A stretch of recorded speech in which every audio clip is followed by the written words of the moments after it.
Have you ever wondered how Moses, a Hebrew by birth, became a prince of Egypt? In a time when the Pharaoh decreed the death of all Hebrew male infants, Moses' birth was a dangerous event. His mother, fearing for his life, set him adrift on the Nile River in a basket. As fate would have it, the basket found its way to the Pharaoh's daughter, who adopted Moses and raised him as her own. Raised as an Egyptian prince, Moses would later discover his true heritage, leading to a series of events that would change history. Did a burning bush that was not consumed by the flames truly speak to Moses on Mount Sinai? After fleeing to Midian, Moses encountered a remarkable sight, a bush ablaze, yet not destroyed. From this fiery spectacle, God made his presence known, instructing Moses to liberate the Israelites from Egyptian tyranny. In this pivotal moment, God revealed his name, I am who I am, or Yahweh in Hebrew, cementing Moses' divine mission.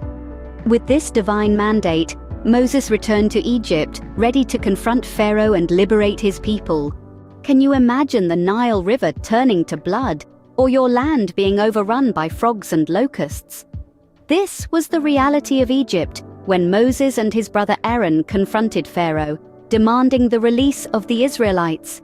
With Pharaoh's heart hardened, a series of plagues descended upon the land, each one a testament to God's power and a plea for the Israelites' freedom. Yet, it was only after the 10th plague, the death of the firstborn in every Egyptian household, that Pharaoh finally relented.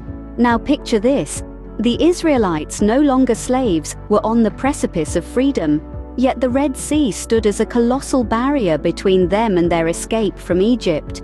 But in an act of divine intervention, the sea parted, creating a dry path for the Israelites to cross. As they reached the other side, the waters crashed back, swallowing the pursuing Egyptian army. With the Egyptian army drowned in the Red Sea, Moses and the Israelites were finally free to journey towards the Promised Land. What moral and ethical principles guide your life? Could they have been influenced by the 10 Commandments? In the wilderness of Sinai, atop the very mountain where he had first encountered the burning bush, Moses received the 10 Commandments from God. These were not just rules but a covenant, a binding agreement between God and his people. They laid the groundwork for moral and ethical conduct, shaping societies for generations to come. Moses, the humble shepherd turned prophet, faced no small task in leading the often rebellious Israelites. For 40 long years they wandered, challenging his patience and faith. Yet, through it all, Moses remained steadfast, his unwavering obedience to God a beacon of leadership. His legacy is immense. A prophet who spoke face to face with God, a lawgiver who shaped a nation, a leader who, despite his reluctance, answered the call of duty.